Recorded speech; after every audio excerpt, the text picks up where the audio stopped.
నా కొరకే బలి త్యాగము చూడలేను ఈ ఘోరము. శ్రమ నొందిత వానిగా నిన్ను ఎంచితినయ్యా. శ్రమ నొందిన వానిగా నిన్ను ఎంచితినయ్యా. వధకు తేబడు గొర్రెవలెను మౌనము నీవు దాల్చితివా. వధకు తేబడు గొర్రెవలెను మౌనము నీవు దాల్చితివా. శిరసున ముళ్ళ కిరీటము చేతులు కాళ్ళకు మేకులు దేహమంతా గాయములే నా కొరకే బలి త్యాగము చూడలేను ఈ ఘోరము. నా రోగము నిమిత్తము అట్టి దెబ్బలు పొందితివా. నా రోగము నిమిత్తము అట్టి దెబ్బలు పొందితివా. పునరుద్ధాన శక్తిని పొంది పరమున నీతో జీవింతును.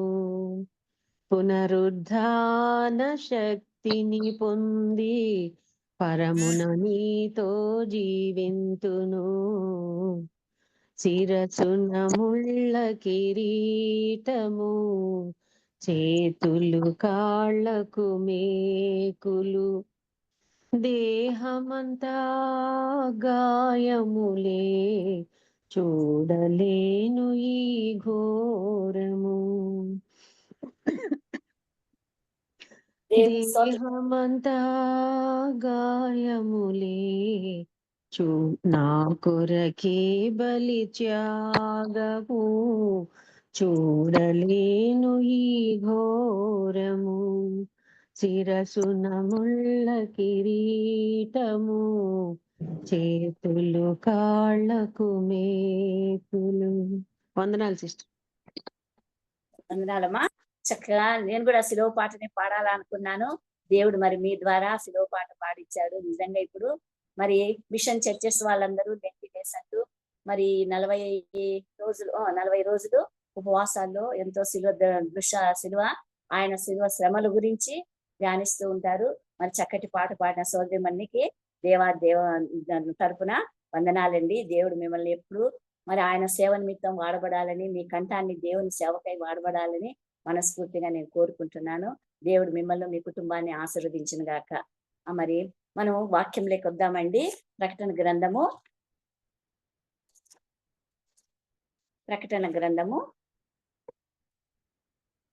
2వ అధ్యాయం అండి.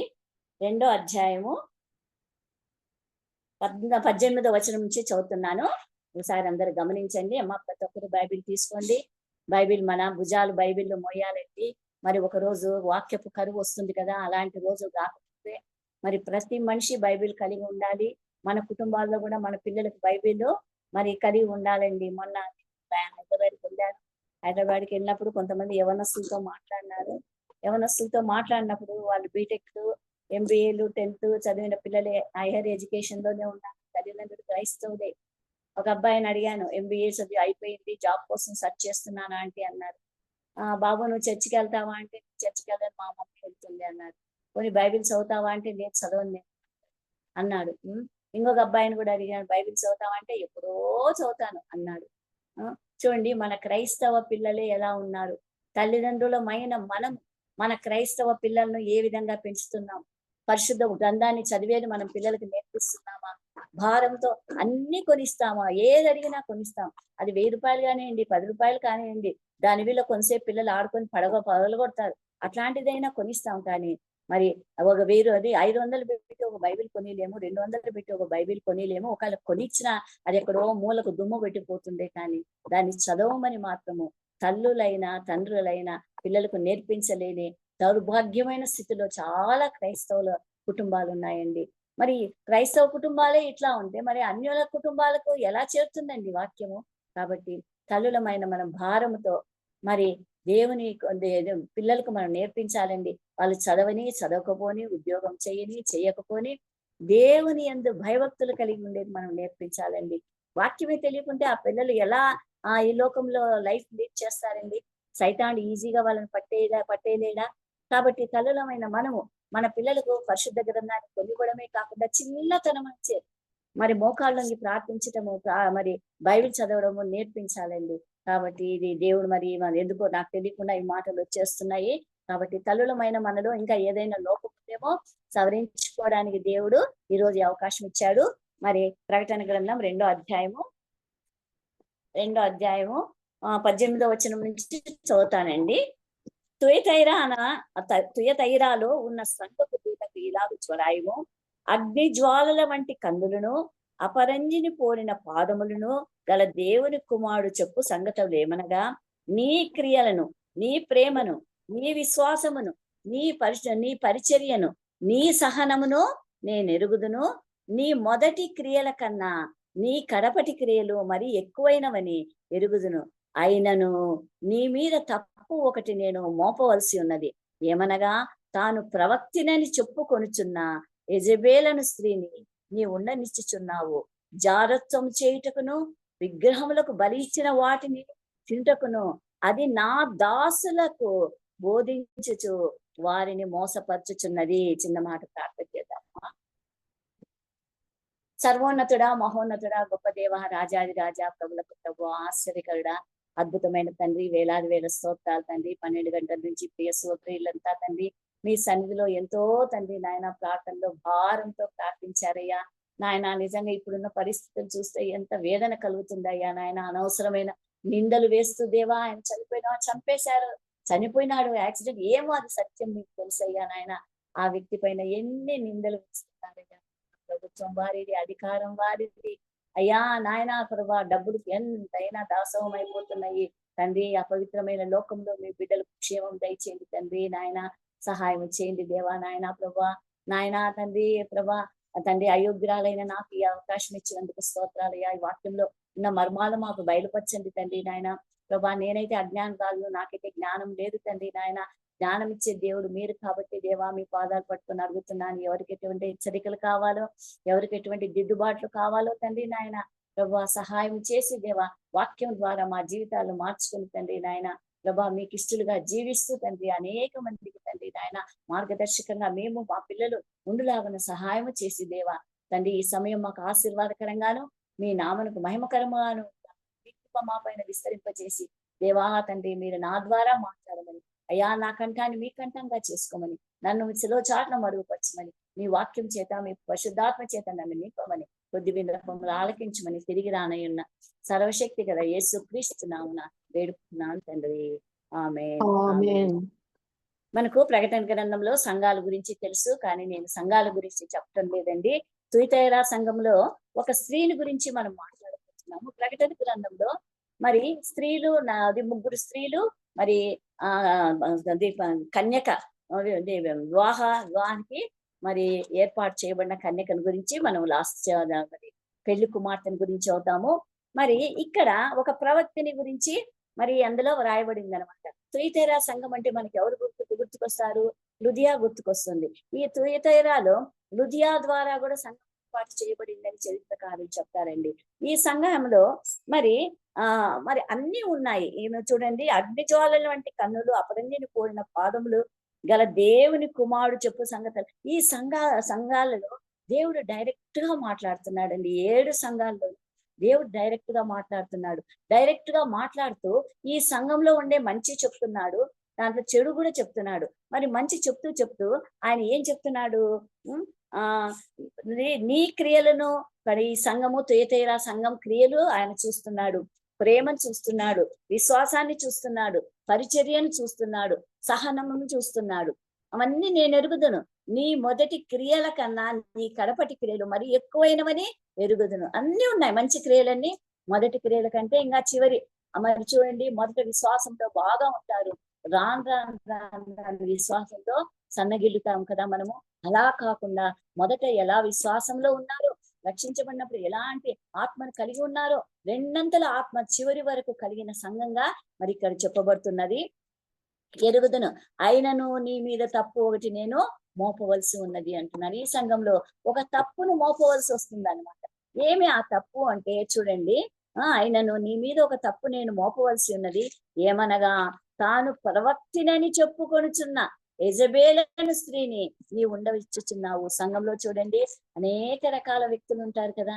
ఈ సంఘంలో మరి యెజబేల్ అనే ఒక ప్రవక్తిని ఉందంట. మరి ఆ ప్రవక్తిని ఏం చేస్తున్నది? నేను ప్రవక్తిని అని చెప్తున్నది, వాక్యాలు బోధిస్తున్నది, ప్రార్థనలు చేస్తా అన్నది, అన్ని కార్యాలు చేస్తూ మరి ఏం చేస్తా ఉందంట ఈమె. ఏమనగా, తాను ప్రవక్తినని చెప్పుకొనుచున్న ఆమె చెప్పుకుంటుంది. అంతా సంఘంలో వారుగా చెప్పటం లేదు, మిగతా తోటి విశ్వాసం చెప్పటం లేదు, కానీ ఈమె చెప్తా ఉంది, చెప్పుకొనుచున్న యెజబేలు స్త్రీని నీ ఉండవిచ్చుచున్నావు. సంఘంలో మరి ఇలాంటి స్త్రీకి ప్రథమ స్థానం ఇస్తున్నారు. చూడండి, సంఘంలో మరి అధికారాన్ని బట్టి, అందాన్ని బట్టి, చదువును బట్టి, హోదాను బట్టి మనం ఎవరికి కూడా అధికారం ఇవ్వకూడదండి. సంఘంలో చిన్నవాడు మొదలుకొని పెద్దవాడి దాకా సమానమేనండి. చిన్న పేద స్త్రీ మొదలుకొని ధనవంతురాలైన స్త్రీతో అందరూ సమానమేనండి. సంఘంలో ఒకరు గొప్ప వాళ్ళని కానీ, యేసు ప్రభు రక్తము చేత కడగబడి ఆయన మరి శరీరంలోను రక్తంలోను మనం పాలు పంచుకుంటున్నప్పుడు మనమందరం ఒకటేనండి. అంతేకాని నువ్వు గొప్ప తక్కువ అనేది లేదండి. కానీ ఈ సంఘంలో ఇలాంటి స్త్రీని ఉండటిస్తున్నారంట. ఆమె ప్రవక్తిని అని చెప్పుకుంటూ ఉంటే మరి వీళ్ళ క్రియలు ఎంతో బాగున్నాయి, వీళ్ళ సహనం ఉన్నాయి, ఈ చర్యలు ఉన్నాయి, ప్రభు కోసం ఎంతో కష్టపడుతున్నారు. కానీ ఈ సంఘంలో మరి ఇటువంటి స్త్రీని ఉంచారంట చూడండి. మరి ఈ స్త్రీ ఏం చేస్తాంది? నేను ప్రవక్తిని అని చెప్పుకుంటూ విశ్వాసుల మధ్య ఎటువంటి పనులు చేస్తా ఉందంట. మరి యెజబేలు అని స్త్రీని ఉండవిచ్చుచున్నావు, జారత్వము చేయుటకును, విగ్రహములకు బలి ఇచ్చిన వాటిని తినుటకును, అది తన దాసులకు బోధించుచు వారిని మోసపరుచుచున్నది అంట. చూడండి, నికోలాయిస బోధలు కూడా ఇలాగే ఉన్నాయి కదా. మరి ఈమె చూడండి జారత్వము అంటే చూడండి, వ్యభిచారం అంటే వివాహం తర్వాత పరపురుషుడు పరస్త్రీతో సాంగత్యం కలిగి ఉంటే దాన్ని వ్యభిచారం అంటారు. జారత్వం అంటే వివాహం కాని పిల్లలు మరి సెక్సువల్ దీంట్లో ఉన్నప్పుడు దాన్ని జారత్వము అంటారు. తర్వాత పరిశుద్ధ గ్రంథాన్ని బట్టి విగ్రహారాధనని కూడా మరి విగ్రహారాధన అంటే దేవునికి అసహ్యం అండి, దాన్ని కూడా మరి దీంతో పోల్చాడన్నమాట, ఆయన వ్యభిచారంతో పోల్చాడన్నమాట. ఈ స్త్రీ సంఘంలో ఉన్న యవనస్తులకేమి, సంఘంలో ఉన్న విశ్వాసులకేమి, సంఘంలో ఏం చేస్తున్నది? మరి ఎంత దుర్మార్గమైన పని చేస్తాను చూడండి. జారత్వము చేయుటకు ప్రోత్సహిస్తోంది. ఎట్లా జారత్వాన్ని మరి చూడండి, ఆమె మాటల్లో తేనె మాటలు అనమాట, అన్ని కోటడి మాటలతో మరి యవనస్తులను పట్టేస్తూ ఉంది. జారత్వము విగ్రహారాధన చేస్తే ఏముంది, తప్పు లేదు, చెయ్యండి అని ఆమె ప్రోత్సహిస్తోందేమో. విగ్రహాలకు పెట్టింది తింటే తప్పులేదు, తినండి అని ప్రోత్సహిస్తుందేమో. మరి విగ్రహాలకు బలి ఇవ్వచ్చు అని ఆమె ప్రోత్సహిస్తుందేమో. మరి ఇటువంటి దుర్మార్గమైన పనులు మరి విశ్వాసులు మరి మొదట్లోనే అందరూ ఒకే విశ్వాసం కలిగి ఉండరండి.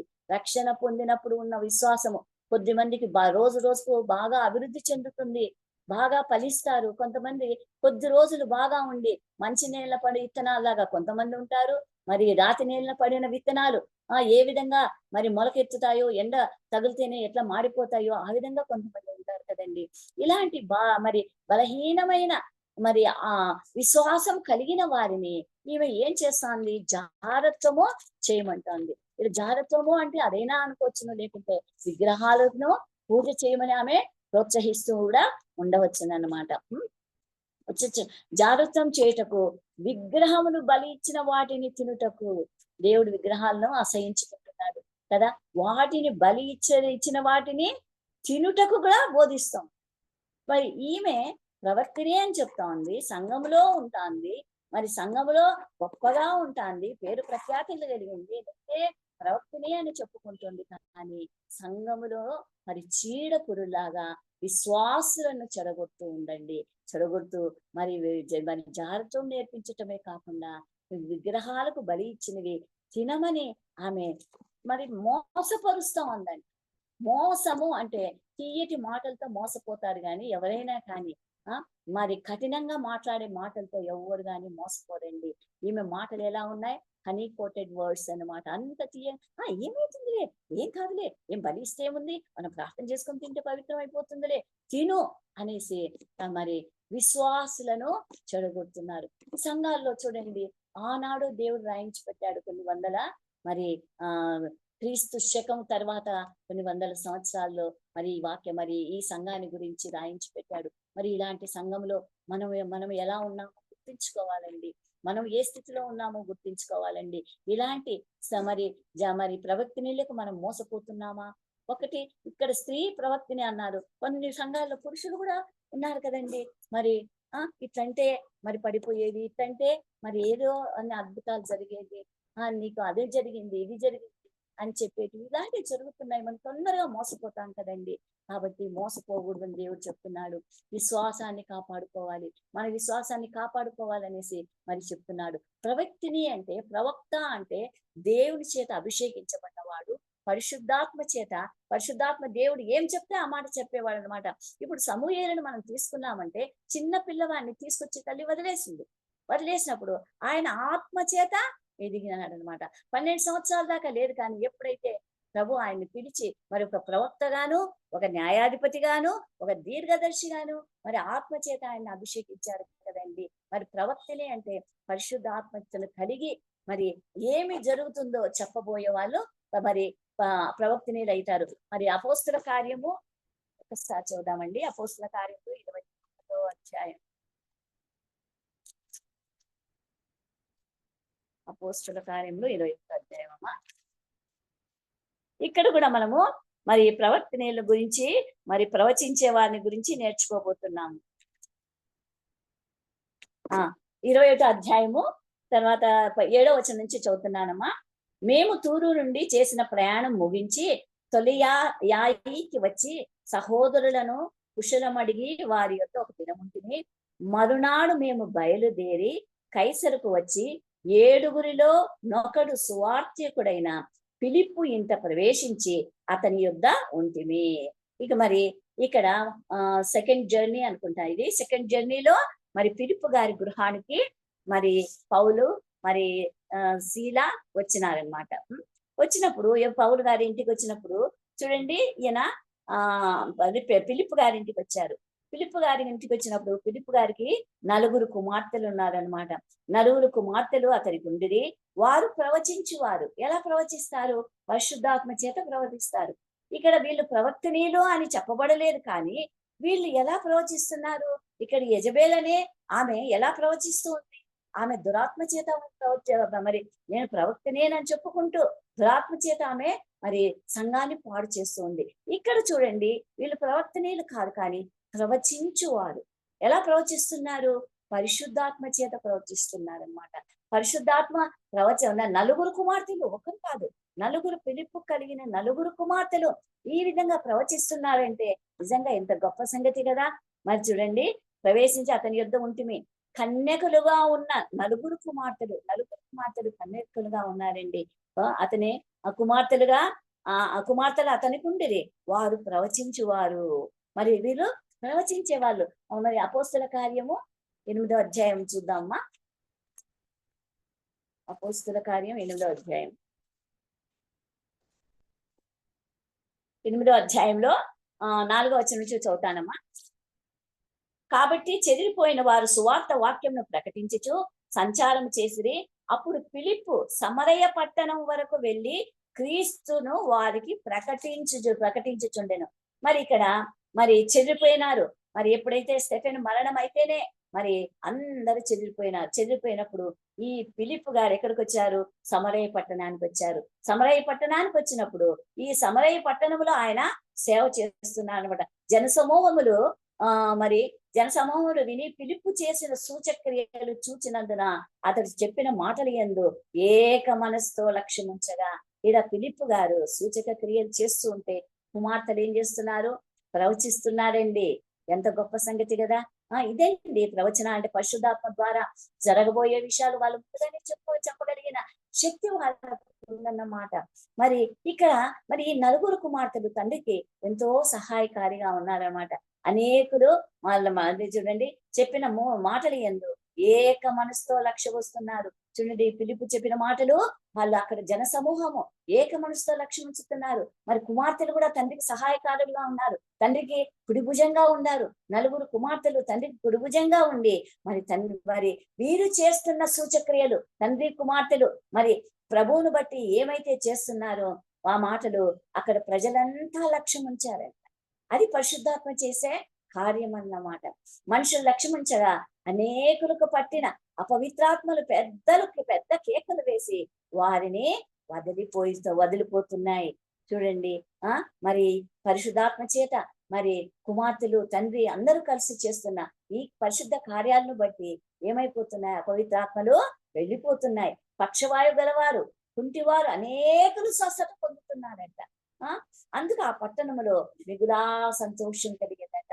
ఈ నలుగురు కుమార్తెలు ప్రవచించే నలుగురు కుమార్తెల ద్వారా మరి ఫిలిప్పు ద్వారా ఈ సమరయ పట్టణంలో ఏం కలిగింది? సంతోషం కలిగిందండి. ఇదే తుయతర సంఘంలో ఏం జరుగుతూ ఉంది? ఆ ప్రవక్తిని ద్వారా మరి పాపము విస్తరించడానికి, పాపములో మరి ప్రజలను స్పాయిల్ చేయడానికి, సంఘాన్ని స్పాయిల్ చేయడానికి మరి ఆ ప్రవక్తిని ఆ విధంగా ప్రవర్తిస్తుందన్నమాట. తర్వాత మనకు మిరియామును తీసుకున్నామంటే మొదటి ప్రవక్తిని ఆమె అన్నమాట. మనకు నిర్గమాకాండము 15వ అధ్యాయమమ్మా. నిర్గమాకాండం 15వ అధ్యాయము. ఎర్ర సముద్రం దాటిన తర్వాత మరి ఈ ప్రవక్తిని చూడండి 15వ అధ్యాయము 20వ వచనం నుంచి చదువుతాను నేను. మరియు అహరోను సహోదరియు ప్రవక్తిని అగు మిరియాము తంబురను చేతబట్టుకొని స్త్రీలందరూ తంబురతోనూ నాట్యముతోనూ ఆమె వెంబడి వెళ్ళగా మిరియాము వారితో కలిసి ఇట్లు పల్లవి ఎత్తి పాడెను. యెహోవాకు గానము చేయుడి, ఆయన మిగులా అతిశయించి జయించెను. గుర్రములు దాని రౌతులను సముద్రంలో ఆయన పడద్రోసును. ఇక్కడ ఈమె కూడా ప్రవక్తిని అండి. చూడండి మరి మోషే మరి తల్లిదండ్రులకు అమ్రాము ఎక్కబేదుకు ముగ్గురు సంతానం. మొదట అహరోను, మరి మిరియాము, మరి మిరియాం పెద్దదేమో, ఇద్దరికి తెలియదు. మరి మిరియాం మధ్యనో మరి పెద్దదో, మరి మిరియాము తర్వాత చివరి వాడు మోషే అన్నమాట. మరి దేవుడు వీళ్ళ ముగ్గురిని అభిషేకించినాడండి. మరి అహరోను ఆయన మరి పరిచయం చేసేవాడిగా మరి ఆయన సంతానం అంతా దేవుని పరిచర్యలో ముందుకు సాగడానికి యాజకుడిగా వారిని అభిషేకించాడు. మోషేని నాయకుడుగాను తర్వాత ప్రవక్తగాను దేవుడు అభిషేకించినాడు. అంతేకాదు మరి స్త్రీలను కూడా మరి మొదటిలోనే దేవుడు మరి మిరియామును ప్రవక్తినిగా మరి అభిషేకించారండి. మరి ప్రవక్తినిగా ఆమె అభిషేకించబడింది కాబట్టి ఆమె ఏం చేసిందంట? స్త్రీలందరినీ ప్రోగు చేసుకుంది. స్త్రీలందరూ తంబూరలతోనూ నాట్యముతో చేస్తా అన్నాడు. మరి స్త్రీలందరినీ ఆమె ప్రోత్సహిస్తాంది. ఎలాగో దేవుని స్తుతించే దాంట్లో ప్రోత్సహిస్తాంది, ఆనందించే దేవుడు చేసిన గొప్ప కార్యాలను పాట రూపంలో పాడుతూ ఆమె ప్రవక్తినిగా అందరికి ఒక లీడర్ గా నిలబడి స్త్రీలను ప్రోత్సహిస్తాంది. ఇక్కడ పురుషులను ప్రోత్సహించినట్టుగా లేదండి. ఆమె ప్రవక్తిని ఏం చేసింది? తుయతేర సంఘంలో ఉండే ప్రవక్తిని ఏం చేసింది? అందరినీ మోసం చేస్తోంది. కానీ ఇక్కడ ఈమెం చేస్తోంది? స్త్రీలను ప్రోత్సహిస్తాంది, ఆత్మీయంగా ప్రోత్సహిస్తాందన్నమాట, ఆత్మీయంగా బలపరుస్తోందన్నమాట. చూడండి దేవుణ్ణి ఎలా స్తుతించాలి, ఆయన చేసిన కార్యాలు ఎలా వర్ణించాలి అని ఆమె ఏం చేస్తుంది? సహోదరియు ప్రవక్తియు అగు మిరియాము తంబురను చేత పట్టుకుంది.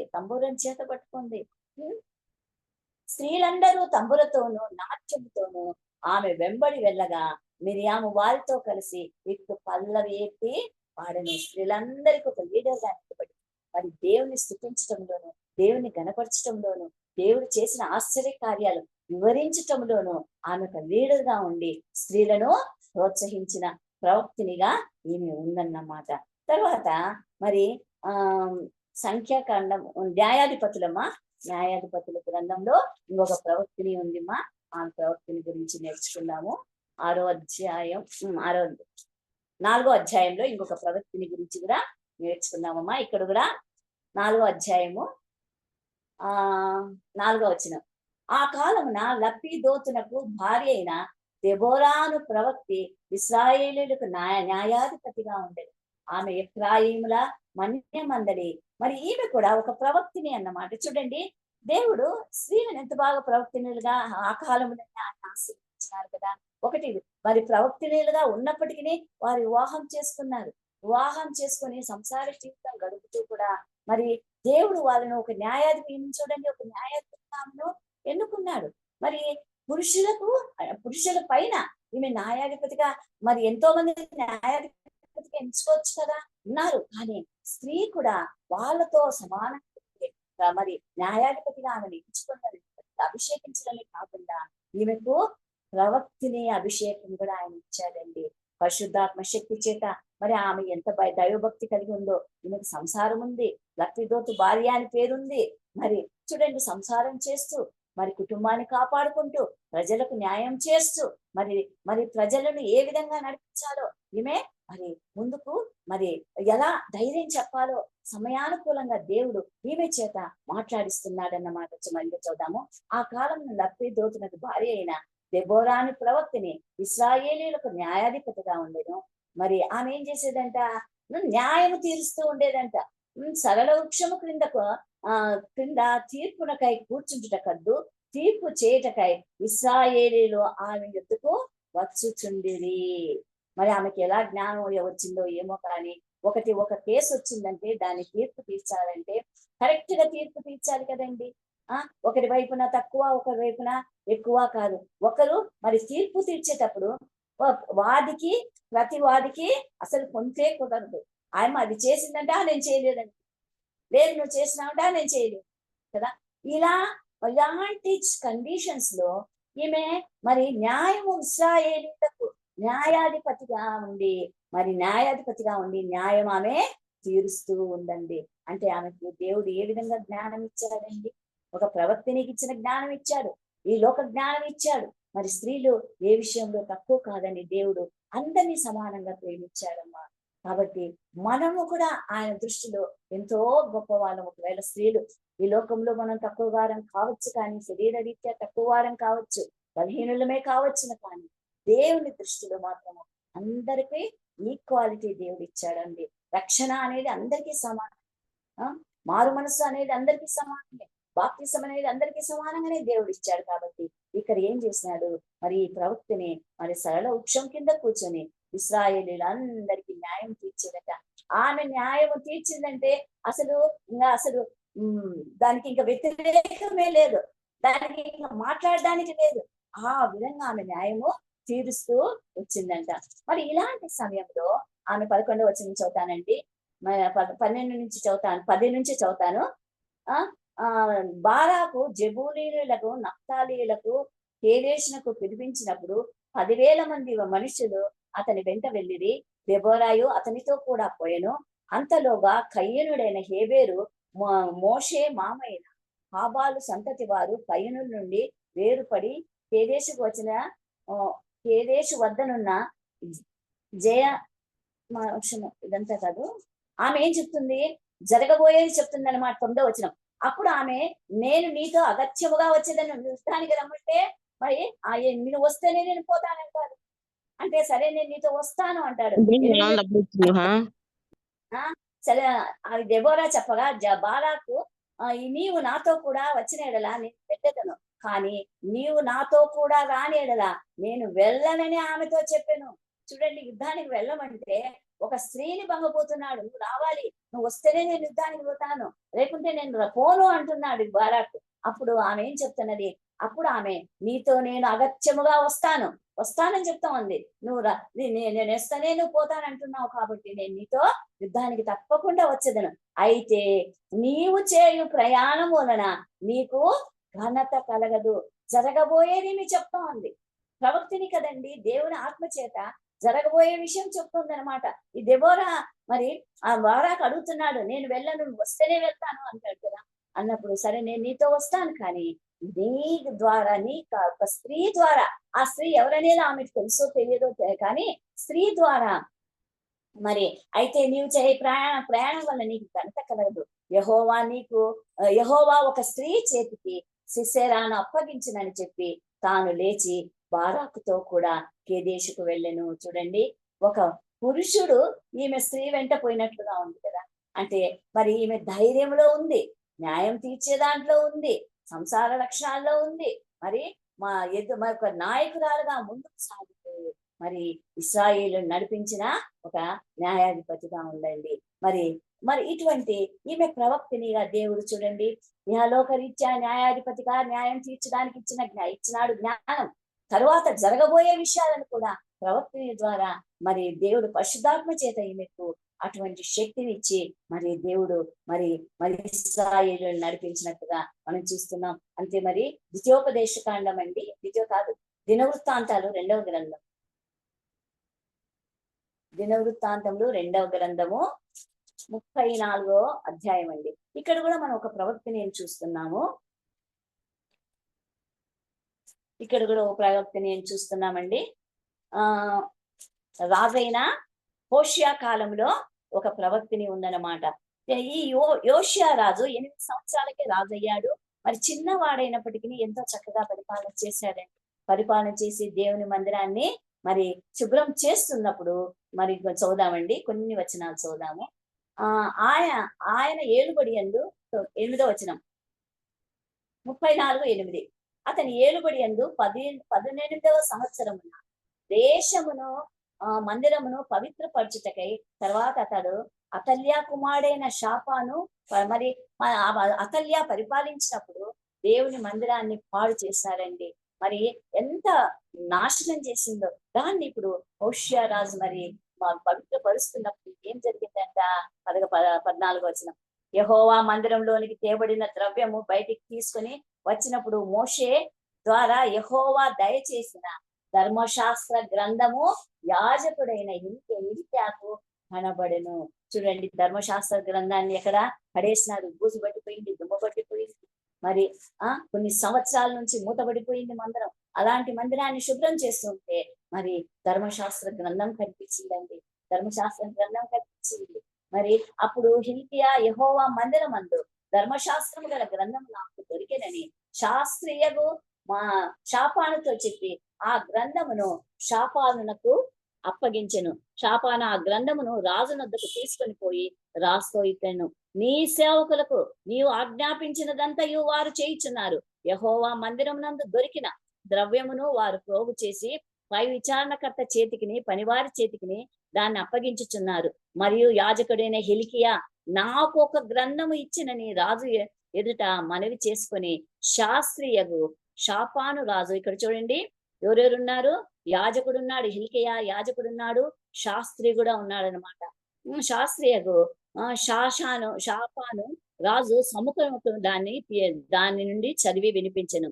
అతడు ధర్మశాస్త్రపు మాటలు చదివి వినిపింపగా రాజు విని తన వస్త్రములు చింపుకొని హిల్కీయాకును షాపాకును కుమారుడైన హయీకామునకును మీకా కుమారుడైన లబ్దోనునకును శాస్త్రియగు షాపానునకును రాజు సేవకుడైన ఆషాయకును ఇలాగ ఆజ్ఞ ఇచ్చెను, మీరు వెళ్ళి దొరికిన ఈ గ్రంథంలోని మాటల విషయమై నా కొరకును ఇశ్రాయేలుల యూదా వారిలో శేషించున్న వారి కొరకును యెహోవా యొద్ద విచారించుడి అని చెప్తున్నారు రాజు. మన పితరులు ఈ గ్రంథమందు వ్రాయబడి ఉన్న సమస్తమును అనుసరింపకయు, నిజమే మన పితరులు అనుసరించలేదు కాబట్టి యెహోవా ఆజ్ఞలను గైకొనకయు ఉండిరి గనుక యెహోవా కోపము మన మీదికి అత్యధికముగా వచ్చి ఉన్నది. రాజు ఎంత బాగా చెప్తున్నారు కదండి. 8 సంవత్సరాల పిల్లవానికి దేవుడు ఎంత చక్కగా జ్ఞానం ఇచ్చి రాజ్య పరిపాలన చేయడానికి దేవుడు మరి అతన్ని అభిషేకించాడు. అభిషేకించడమే కాకుండా ఎక్కువగా దేవుని ప్రేమించాడండి, దేవుని మందిరాన్ని ప్రేమించాడండి. దుమ్ము పట్టిపోయి మరి బూజు పట్టిపోయి మరి అలాంటి మందిరాన్ని శుభ్రం చేస్తున్నప్పుడు మరి ధర్మశాస్త్ర గ్రంథంలో చదివినప్పుడు ఆయన భయపడిపోయి మరి మన మీదికి అత్యధికముగా మరి యెహోవా కోపం మన మీదికి అత్యధికముగా వచ్చి ఉందని చెప్తున్నప్పుడు 22వ వచనం నుంచి చదువుతానండి. అప్పుడు హిల్కీయాయును రాజు నియమించిన వారును సంగతిని గూర్చి విచారణ చేయుటకై హర్షాసుకు పుట్టిన తిక్వా కుమారుడును వస్త్రశాలకు పై విచారణకర్తయగు షల్లూము యొక్క భార్య అయిన హుల్దాను ప్రవక్తిని యొద్దకు పోయిరి. వీళ్ళందరూ ఏం చేశారంటే ఈమె దగ్గర ఒక ప్రవక్తిని అన్నమాట. ఈమె కూడా చూడండి మరి ప్రవక్తినీలు అయినప్పటికీ భర్త పేరుతో పిలువబడుతున్నారండి. అలా పురుషులకైతే తండ్రి పేరుతో పరిశుద్ధ గ్రంథంలో వ్రాయబడ్డారు. ఇక్కడ ప్రవర్తనీయులకు మరి భర్త పేరుని ఇన్క్లూడ్ చేస్తున్నారండి. ఎవరి షల్లూము యొక్క భార్య అయిన హుల్దా. అక్కడ మరి ఈమె దెబోరాకు పేరు గుర్తు మర్చిపోతాను. మరి ఈ విధంగా మరి భర్తల పేర్లు ఇన్క్లూడ్ చేస్తూ వచ్చినారన్నమాట. భార్య అయిన హుల్దాను ప్రవక్తిని యొద్దకు పోయిరి. వీళ్ళు గ్రంథం తీసుకొని ఈ ప్రవక్తిని యొద్దకు ఈ శాస్త్రి తర్వాత మరి యాజకుడు వీళ్ళందరూ మరి గ్రంథం తీసుకొని వచ్చారన్నమాట. ఆమె దగ్గరికి వచ్చారు చూడండి. ఆమె అప్పుడు యెరూషలేమునకు చేరిన యువ భాగములో కాపురం ఉండెను. వారు ఆమెతో సంగతి అంతా తెలియజేశారు. మరి దేవుని మందిరంలో ఏం జరిగిందో, ఏం జరుగుతూ ఉన్నదో, శుభ్రం చేస్తుంటే దీనిలో రాజు ఏం చెప్పాడు, ఇవన్నీ విషయాలు ఆమెకు తెలియచేశారన్నమాట. చెప్పగా ఆమె వారితో ఇట్లనెను, ఇశ్రాయేలీల దేవుడైన యెహోవా సెలవిచ్చినదేమనగా. మరి యాజకునికి మరి దేవుడు కనబరచలేదండి. శాస్త్రి అంటే మనకి ఎజ్రా శాస్త్రిని తీసుకున్నామంటే ఎజ్రా శాస్త్రి మరి ఇశ్రాయేలీలందరికీ మరి ఆయన ప్రవచిస్తూ వచ్చినాడు, చెప్తూ వచ్చినాడు కదండి, వాక్యం చెప్తూ వచ్చాడు కదండి. ఎజ్రా గ్రంథంలో మనం మరి తర్వాత నెహెమ్యా గ్రంథంలో మనం చూస్తాము. మరి ఇక్కడ షాఫాను అని ఆయన మరి ఎందుకు చెప్పలేకపోయినాడు మనకు తెలియదు. కానీ ఈమె దగ్గరికి తీసుకొచ్చినారు. హుల్దా అని ఆమె సంసార జీవితం గడుపుతూ తన కుటుంబ జీవితంలో మరి ఉంటూ ఆమె ప్రవక్తినిగా పనిచేస్తుంది. ఎలా ప్రవక్తినిగా పనిచేస్తుందో మరి ఎట్లా చేస్తా ఉందో, వీరి కుటుంబ జీవితాలు చేస్తూ మరి భర్తలతో సంసారాలు చేస్తూ మరి ప్రభువును ఆత్మను కలిగి మరి ప్రవక్తినిలుగా ఎక్కడ వాళ్ళు ప్రవచించే వాళ్ళో మనకు తెలియదు. కానీ ఈమె ప్రవక్తిని అని అక్కడ అందరికీ తెలిసింది. రాజుకు తెలియలేదు, కానీ ఈమె ప్రవక్తిని అని అక్కడ ఉన్న ఇశ్రాయేలీలకు మరి శాస్త్రికి మరి యాజకులకు అందరికీ తెలిసిపోయింది. మరి ఆమె తెలిసింది అంటే ఆమెను గురించి అక్కడ జ్ఞాపకాండ అయిందనే కదా అర్థము. ఆమె మరి ప్రవక్తిని ఆమె దగ్గరికి తీసుకుపోతే మనకు తెలుస్తాయి ఏమిటో అనేది వారికి మత్తయి తీసుకొని వచ్చారు చూడండి. ఆమె హుల్దా అను ప్రవక్తిని యొద్దకు తీసుకొని వచ్చింది. హుల్దా అంటే ముంగీసా అనే అర్థం అంటమ్మా. హుల్దా అను ప్రవక్తిని యొద్దకు పోయిరి. ఆమె అప్పుడు యెరూషలేమునకు చేరిన యువభాగంలో కాపురం ఉండెను. మరి వారు ఆమెతో సంగతి చెప్పగా ఆమెకి విషయాలని చెప్పారు. ఆమె వారితో ఇట్లను, ఇశ్రాయేలీల దేవుడైన యెహోవా సెలవిచ్చిన దేవునగా. ఆమె ఎంత చక్కగా చెప్తున్నది. ఇశ్రాయేలీల దేవుడైన యెహోవా సెలవిస్తున్నాడు. ఏం చెప్తున్నాడో వినండి. అవి ఆమె మాటలు కాదండి, పరిశుద్ధాత్మ ద్వారా ఆమె ప్రవక్తిని ఆ నోటిలో పలుకుతూ ఉందన్నమాట.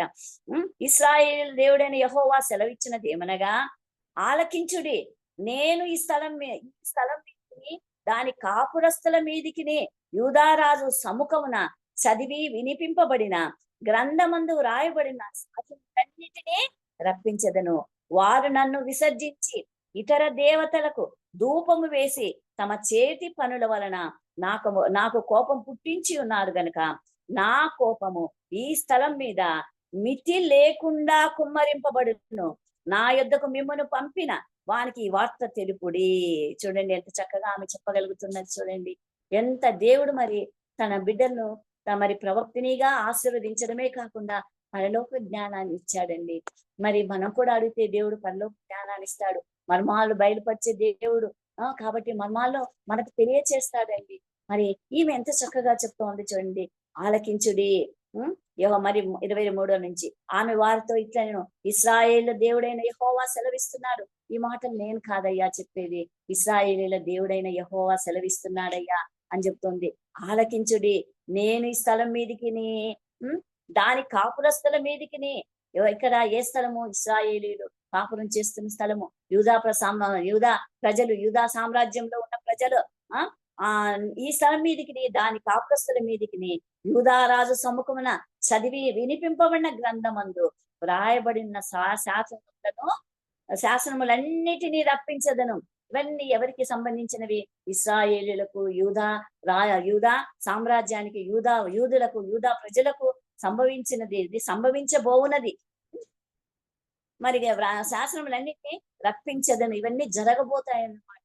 ఎవరికి జరగబోతాయి? మరి యూదులకు జరగబోతాయి అని చెప్తున్నది.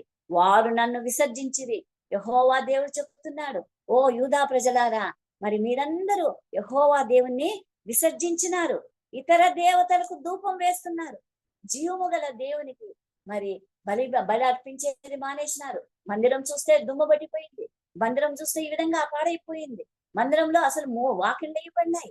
మన ఏ స్థితిలో ఉందో మరి అంత హీన స్థితిలో ఉంది. మరి ఇప్పుడు వీళ్ళంతా ఏం చేస్తున్నారు? అతల్య రాణి కాలంలో ఇంకా మందిరం పాడైపోయింది. మరి మరి ఇటువంటి పరిస్థితుల్లో మరి మీరు ఇంకా ఏం చేస్తున్నారు? పూర్తిగా దేవుణ్ణి మర్చిపోయి ఏం చేస్తున్నారంట? వారు విసర్జించి ఇతర దేవతలకు ధూపం వేస్తున్నారంట. ఇతర దేవతలు మరి నోరుండి మాట్లాడు, కళ్ళుండి చూడవు, చేతులుండి మరి కదపవు, అటువంటి వాటికి మరి ధూపము వేస్తున్నారంట. ఎంత భయంకరం కదా! మరి జీవము గల దేవుని బిడ్డలుగా ఉండి మరి యూదా జనాంగంగా ఉండి మరి యెహోవా దేవుడు ఇశ్రాయేలు పక్షం చేసిన కార్యాలన్నీ తెలుసుకుంటుంది. అదే అవి జరుగుతూనే ఉన్నాయి, తెలుస్తూనే ఉన్నాయి, చెప్తూనే ఉన్నారన్నమాట. మరి కదా ఈ అన్ని విని కూడా వీళ్ళు పూర్తిగా దేవుణ్ణి మర్చిపోయినారండి. మర్చిపోయి దేవుని విసర్జించి ఇతర దేవతలకు ధూపం వేసి తమ చేతి పనుల వల్ల నాకు కోపము పుట్టించి ఉన్నారు. చేతి పనులు చూడండి. మన తొయితైర సంఘంలో ఏమున్నాయి? ఎలా ఉన్నాయి చేతి పనులు? ఎంతో కష్టంతో సహనంతో వాళ్ళు చేస్తున్నారు. కానీ ఇక్కడ ఏం చేస్తున్నారంటే యూదులు దేవునికి మరి తమ చేతులతో కోపం పుట్టిస్తున్నారంట. అంటే ఏం చేస్తున్నారు? విగ్రహాల చేతులతో చేస్తున్నారేమో, విగ్రహాలకు టెంకాయలు కొడుతున్నారేమో, విగ్రహాలకు ధూపం వేస్తున్నారు, ఇవన్నీ చేస్తూనే ఉన్నారు కదా.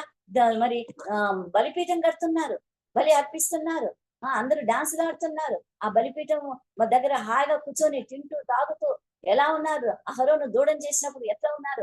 తింటకు కూర్చొని మరి డాన్సులు ఆడుతూ సంతోషంగా మరి లేచి ఏ విధంగా మరి ఆ విధంగా ఉన్నారు, ఈ విధంగా మరి ఉన్నారనేసి మరి ప్రవక్తిని చెప్తున్నదనమాట. వారు నన్ను విసర్జించి ఇతర దేవతలకు ధూపం వేసి తమ చేతి పనుల వల్ల నాకు కోపం పుట్టిస్తున్నారు. కాబట్టి మనం అనుకుంటాం మన చేతులతో చేసే పనులు దేవునికి జవాబు చెప్పాల్సి వస్తుందండి. కాబట్టి చేతితో చేసే పనులు మన నోట్తో చెప్పేటి రికార్డ్ అయితే చేతితో చేసేటి రికార్డ్ కాదు అనడానికి లేదు. ఇక్కడ మనం చేతితో చేసే పనులు కూడా రికార్డ్ అవుతాయండి. మనం దేవుని సన్నిధిలో ఏదైనా వస్తువు ఎవరు చూడకుండా ఎత్తకపోయినాం అనుకో, ఆ వస్తువు మరి తీసుకుపోయిండేది మరి అది కూడా రికార్డ్ అవుతుంది. చేతితో మనము పాపం చేసినట్లే కదా, అది కూడా రికార్డ్ అవుతుంది. కాబట్టి వారు మరి చేతి పనుల వల్ల నాకు కోపం పుట్టించి ఉన్నారు. దేవునికి నోటి మాటలు ఇంకా అలాగో డాన్స్ ఆడేసి కాళ్ళు తిరుగుతున్నాయి. మరి చేతి పనుల ద్వారా కూడా దేవునికి కోపం పుట్టించి ఉన్నారంట.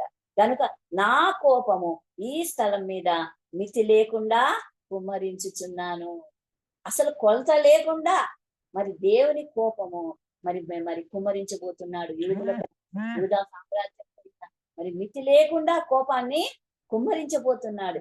ఈ కోపం ఈ స్థలం మీద మితి లేకుండా కుమ్మరించబడును. నా యొద్దకు మిమ్మును పంపిన వానికి ఈ వార్త తెలుపుడు. ఎంత చక్కగా చెప్పండి. ఎవరైతే నా దగ్గరికి పంపించినారని నేను ఒక ప్రవక్తిని అని గుర్తెరిగి మరి నా దగ్గరికి మీరు పంపించారు, ఎవరు పంపించారో ఆయనకి విషయాలు తెలియచేయండి అని ఆమె ఎంత చక్కగా చెప్పగలుగుతున్నదండి. చూడండి, నోటి మాటల్లో కూడా ఎంతో ఆమె ఎంత జాగ్రత్తగా మాట్లాడగలుగుతున్నది. కాబట్టి మనం నోటి మాటలు మాట్లాడేటప్పుడు వేరే వాళ్ళని హర్ట్ అయ్యేటట్టుగా మనం ఎప్పుడు కానీ మాట్లాడకూడదండి. మన మాటలు శ్రేష్టంగా ఉండాలి. కాబట్టి చూడండి, మరి కోపం పుట్టించి ఉన్నారు కనుక నా కోపం ఈ స్థలం మీద మితి లేకుండా కుమ్మరిస్తున్నాడంట. మరి చూడండి, సొదొమ గొమొర్రా పైన ఆయన కోపం ఎలా వచ్చింది కదా. ఆయన కోపంలో మనం ఎవరైనా ఆగుతారా? మన చేతనవుతుందా? మరి ఐగుప్తు సైన్యాన్ని ఎలా ముంచివేసినారు కోపంతో? ఎర్ర సముద్రంలో ముంచివేసినారు. ఆయన కోపానికి ఎవరు తట్టుకోలేరండి కదా. అగ్నిని కురిపించి ఆయన మరి ఏలియా ప్రవక్త నోటు పలికితేనే మరి 50 మంది ప్లస్ 52 మందికి అగ్ని మరి కాల్చి వేసింది. అలా 2 సార్లు అయింది. 3ఓసారి మరి పంపించినప్పుడు ఆహాబు రాజు పంపించినప్పుడు మరి అతని 3వ వ్యక్తి ఎంతో జాగ్రత్తగా మరి ఏలియాతో మాట్లాడి మరి జాగ్రత్తగా మరి ఆహాబు రాజు సంగతులు తెలియజేశారు. కాబట్టి ఏలియా కూడా మంచి ప్రవక్తనేనండి. ఇశ్రాయేలీలకు మరి దేవుడు మంచి ప్రవక్తలు ఇచ్చినారు. కానీ మరి ఇశ్రాయేలీలు మరి వచ్చినారు. ఇక్కడ కూడా అలాగే మరి మరి వీళ్ళు కూడా మరి యూదులు కూడా ఈ విధంగానే ఉన్నారు కాబట్టి ఆమె చెప్తున్నది, మితి లేకుండా కుమ్మరిస్తాడంట. ఆయన కోపము మితి లేకుండా కుమ్మరిస్తే మనం తట్టుకోలేమండి. నిజంగా చెప్పాలంటే నాకైతే నేను ప్రవీణ్ గారి మరణం విన్నప్పటి నుంచి, దేవా మీరు ఎందుకయ్యా శిక్షించకుండా ఉన్నారయ్యా, ఎందుకు ఇన్ని నిందలు మోపుతున్నారు, ఆయన ప్రాణం ఎట్లాగో పోయింది, ఇక్కడ కాముగా అయిపోవచ్చు కదా, ఎవరు ఆ వ్యతిరేకత చేయడం లేదు కదా, ఏదో మా బాధ మేము చెప్పుకుంటున్నాం కదా ప్రభువా అని అనిపిస్తుందమ్మా. ఎంత దుర్మార్గంగా మరి ఈ లోకం అంతా దుర్మార్గంగా, ఆనాడు వాళ్ళున్న దానికంటే రెండింతలు దుర్మార్గంలో మరి మితిమీరిపోతున్నదేమో అనిపిస్తుంది.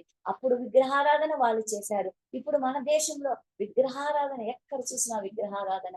మా చిన్నప్పుడు ఇన్ని గుళ్ళు లేవండి, అనంతపురంలో పుట్టి పెరిగినాను నేను, మరి ఇన్ని గుళ్ళు లేవు చూడు, ఎక్కడ చూసినా గుళ్ళే, ఎక్కడ చూసినా గుళ్ళే, ఎక్కడ చూసినా గుళ్ళే. చర్చికి ఒక 2 గజాల స్థలం ఇచ్చేవాళ్ళు లేరు. కానీ మరి పెద్ద పెద్ద సెంటర్స్ లో మరి మరి ఎంతెంత స్థలాలు ఇచ్చి పెద్ద పెద్ద మరి గుడ్లు కడుతున్నారండి. మరి ఆ కాలంలో ఎట్లా విగ్రహారాధన ఉందో ఇప్పుడు రెండింతలుగా మరి విగ్రహారాధనతో నిండిపోతున్న మన దేశం కోసం మనం కూడా మరి భారతీయం కాబట్టి మరి ప్రార్థన చెయ్యాలండి. మరి చేస్తున్నాం. ఛత్తీస్గఢ్ విషయంలో కూడా మరి ఎక్కువ అయిపోతూ ఉంది. మరి మనం చూస్తున్నాం కదా, మణిపూర్ విషయంలో 293 మందిరాలను కాల్ చేస్తారంట. ఒక్క మందిరం మనం కట్టించుకోగలమా చెప్పండి? అలాంటిది ఆ కాలంలో బ్రిటిష్ వాళ్ళు కట్టించిన మందిరాలన్నీ కూల్చివేసినారు. ఎంత బాధకరం కదా. విగ్రహారాధన నిండిపోతున్నది, ఎక్కడ చూసిన విగ్రహారాధన నిండిపోతున్నది. మరి భయంకరం అయిపోతున్నది. ఏమన్నా పండుగలు వస్తే వేలకు వేలు, లక్షలకు లక్షలు. మరి కుంభమేళా అని మనం చదివినాం కదా, ఆ కుంభమేళలో అయితే కొన్ని కోట్ల మంది ఆ నీళ్ళలో మరి అంతేకాదు, ఆ సముద్రంలో చిల్లర డబ్బులు అట్లా దీనిలతో గంపలతో అంటే చిల్లర డబ్బులు బయటకు వస్తాయి. అసలు అక్కడ ఎంచడానికి మరి ఇది చాలడం లేదంట, అవి పోగు చేయడానికే మరి అదే ఆ స్థలం చాలడం లేదు. ఆ విధంగా చూడండి ఎంత భక్తి, మూఢ భక్తితో మరి ఇప్పుడు ప్రజలంతా నశించిపోయి అగ్నిగుండానికి దారికి మార్గదర్శకులు అవుతున్నారండి. కాబట్టి ఆ కాలంలోనే ఈ ప్రవక్తిని ఎంత చక్కగా చెప్పింది కదా, నా కోపం ఈ స్థలం మీద లేకుండా కుమ్మరింపబడును, నా యుద్ధకు మిమ్మల్ని పంపిన వానికి ఈ వార్త తెలుపుడి అని చెప్పేసి ఆమె మరి హుల్దా మరి ముంగిసా అనే పేరు కలిగిన ఆమె ఒక సంసార జీవితం మరి చేస్తూ సాధారణ స్త్రీగా ఉంది, ప్రవక్తినిగా ఆమె పేరు పొందగలిగిందండి. చూడండి, సాధారణంగా భర్తతో సంసారం చేస్తూ, పిల్లలతో సంసారం చేస్తూ మరి అక్కడ ఆమె ఒక ప్రవక్తినిగా మంచి పేరు తెచ్చుకుంది అంటే ఎంత గొప్ప సంగతి కదా. మన పేరు ఎలా ఉందండి? మన చుట్టుపక్కల మన పేరు ఎలా ఉంది? మనల గురించి ఎవరు ఎలా చెప్తున్నారు? ఒక్కసారి ఆలోచిద్దామండి. అక్కడ తుయతైర సంఘంలో ప్రవక్తిని అని చెప్పుకుంటూ ఎన్ని దుర్మార్గ పనులు చేస్తాంది. ఇక్కడ చూడండి హుల్దా మరి దెబోరా వీళ్ళందరూ సంసారులుగా కూడా ప్రవక్తినిలుగా పేరు పొంది ఎన్నో గొప్ప కార్యాలు చేస్తున్నారండి. దేవుడు మరి అభిషేకించిన వారికి ఆయన ఏది కూడా కుదవ చేయదండి. కాబట్టి అభిషేకించిన వారిలో ఎప్పుడైతే నువ్వు రక్షించబడ్డావో, ఎప్పుడైతే మారు మనసు పొందావో, ఎప్పుడైతే బాప్తిసం తీసుకొని ఆయన కోసం నువ్వు జీవిస్తున్నావో, అప్పుడు నీ పైన నా పైన కూడా అభిషేకం ఉంటుందండి. అభిషేకాన్ని మనం మరి గుర్తించుకొని ఆయన పరిచర్యలో మనం వాడుకునే వారిగా ఉండాలి. కానీ మరి ఏదోలే చేస్తున్నాం, ఏదో చర్చికి పోతున్నాం, ఏదోలే మరి ప్రార్థనలు చేస్తున్నాం అనేటట్టుగా కాదు. ఎవరైతే యేసు ప్రభు రక్తం చేత కడగబడిన ప్రతి స్త్రీ, ప్రతి పురుషుడు కూడా ఒక మరి ఆయుధముగా, సాధనముగా వాడుకున్నట్టుగా మనం ఉండాలండి. మరి ఈ శిలువ రోజుల్లో ఆయన మన కోసం ఎంతగా శిలువ మరణం పొందాడండి. ఉమ్మించుకున్నాడు, కొట్టించుకున్నాడు, తిట్టించుకున్నాడు, అవమానం పొందినాడు. ఒక్క దెబ్బ, కొరడా దెబ్బ మనం తినగలమా? ఒక్క కొరడా చేత మనము మరి అనుభవించగలమా? ఎవరైనా ఎంగిడుమిస్తే ఒప్పుకోగలమా? ఆయన శరీరము అహరోను గడ్డమది తల మీద పోయబడి ఆయన అంగి అంచుల వరకు దిగజారిన పరిమళ తైలంలాగా ఎలా ఉందో, ఇప్పుడు ఆయన మరి ఈ సిపాయిలంతా ఎంగిలి ఉంచినప్పుడు ఆయన తల మీద నుంచి కాళ్ళ దాకా మరి ఆయన ఎంగిలి చూడండి. ఎంగిలంటే ఎంత అసహ్యం కదా, సహకరించి ఉంచినారు, మరి ఎట్లా ఉంచినారు ఏమో, కానీ ఎంత బాధకరం కదండి. ఇవన్నీ మన కోసం ఆయన మరి అనుభవించినాడండి. ఒక్కొక్క మేకు 7 అడుగుల మేకు, 7 అంగుళాల మేకు అంట. 7 అంగుళాల మేకు మరి 12 అంగుళాలు అంటే ఒక స్కేలు, మరి అర్ధ స్కేల్ అంటే 6 అంగుళాలు, 6 అంగుళాలు ప్లస్ ఇంకొంచెం 7 అంగుళాల మేకులు ఆయన కాళ్ళలోకి దిగబొట్టినప్పుడు అని ఎంత బాధపడ్డాడో కదా. అలాగే ప్రవీణ్ గారు మరి ఎట్లా కొట్టినారో ఏమో, ఆయన పెదవును కోసేసినారంట. వాళ్ళ దేవుణ్ణి మరి ఏదేదో మాట్లాడినాడనేసి పెదవును చేసినారు. ఈ చెస్ట్ పైన బూట్ కాలుతో మరి ఆయన తొక్కినారంట. చూడండి ఎన్ని మరి ఆయన హతసాక్షి అయినాడు. ఆ కాలంలో తన బిడ్డలకు మరి ఎంతమంది హతసాక్షులైనారండి. పేతురు హతసాక్షి అయినాడు. మరి మనకు స్టెఫెనును రాళ్లతో కొట్టినారు. రాళ్లతో కొట్టి మరి ఆయన హతసాక్షి అయినాడు. అతను హతసాక్షి అయ్యి చనిపోయేటప్పుడు కూడా మరి యేసు ప్రభు ఏ విధంగా తండ్రి మీరేం చేయించినారో మీకు తెలియదు అన్నట్టుగా ఆయన కూడా వీరిని క్షమించమనేసి అడిగినాడండి. అట్లా హతసాక్షి అయ్యాడండి. మరి ప్రభు మరి ఈ విధంగా నన్ను ప్రేమిస్తున్నాడు కాబట్టి ప్రభు అభిషేకం నీ పైన నా పైన ఉంది. మన చివరి ఊపిరి వదిలేంత వరకు ఆయన బిడ్డలుగా జీవించాలండి.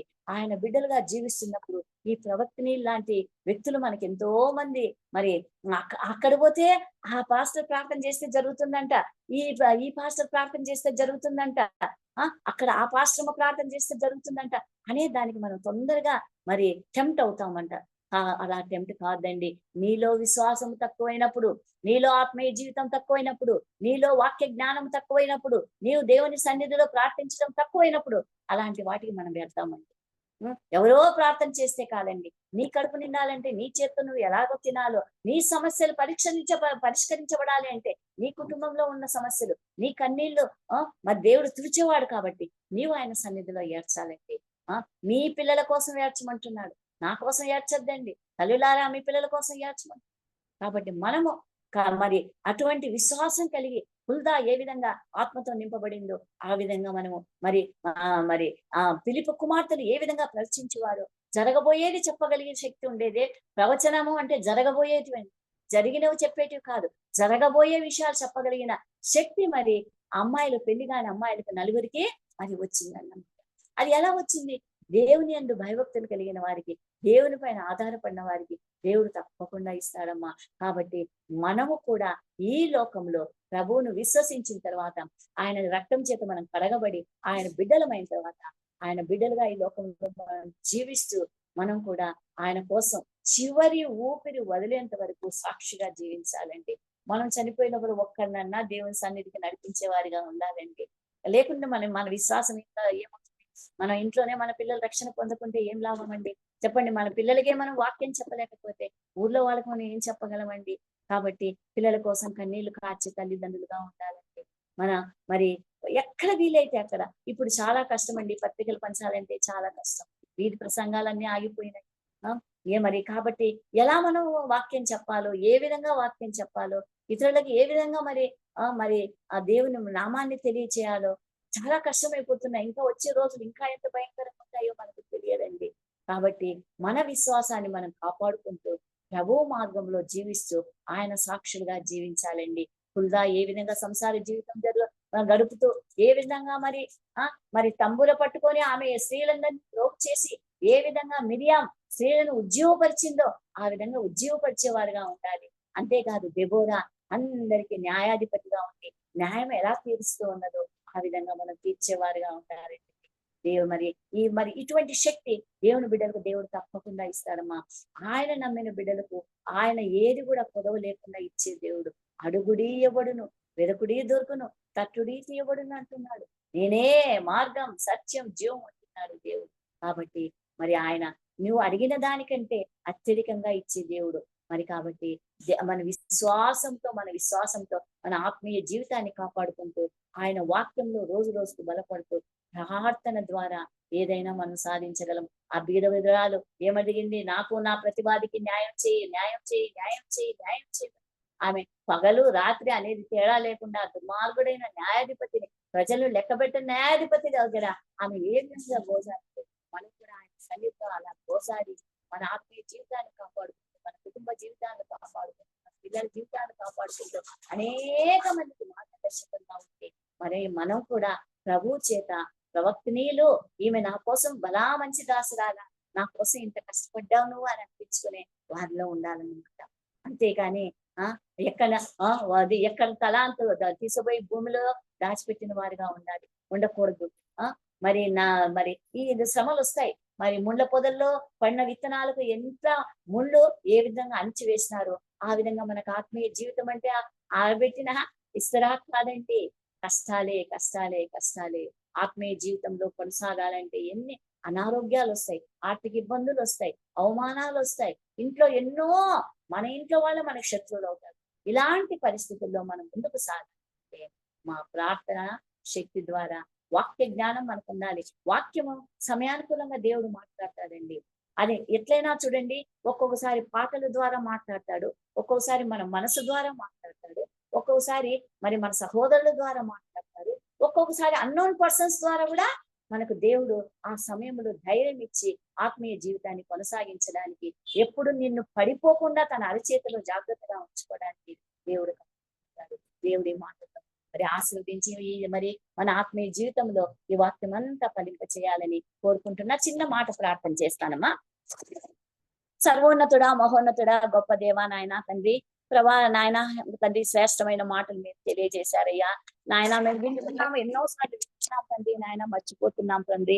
అలా మర్చిపోకుండా దేవా వీటిని మా జీవితాల్లో అన్వయించుకొని తండ్రి ప్రభా నాయన మీకు ఇష్టలుగా జీవించలాగను తండ్రి, మా ఆత్మీయ జీవితాన్ని రోజు రోజుకు తండ్రి నాయన తండ్రి ఉజ్జీవింప చేసుకుంటూ తండ్రి నాయన మీకు ఇష్టలుగా జీవించడానికి దేవా మీ కృప మా పైన విస్తరింపజేసి నడిపించండి తండ్రి ప్రభా తండ్రి. ఈ రోజు తండ్రి ఎంతమంది తండ్రి పార్టిసిపేట్ చేశారో వారందరినీ పేరు పేరున దీవించే దేవా ప్రభా. వాక్య రీతిగా తండ్రి మీకు ఇష్టలుగా జీవిస్తూ తండ్రి నాయన ప్రభా ఈ లోకంలో అనేక మందికి వెలిగించే దీపాలుగా తండ్రి మీ మార్గం చూపించే తండ్రి ఒక కరపత్రికలుగా మేము ముందులాగున మీ కృప మా పైన విస్తరింపచేసి మీరే మహిమ ఘనత ప్రభావాలు శాశ్వతంగా పొందమని యేసు నామమున వేడుకుంటున్నాను తండ్రి.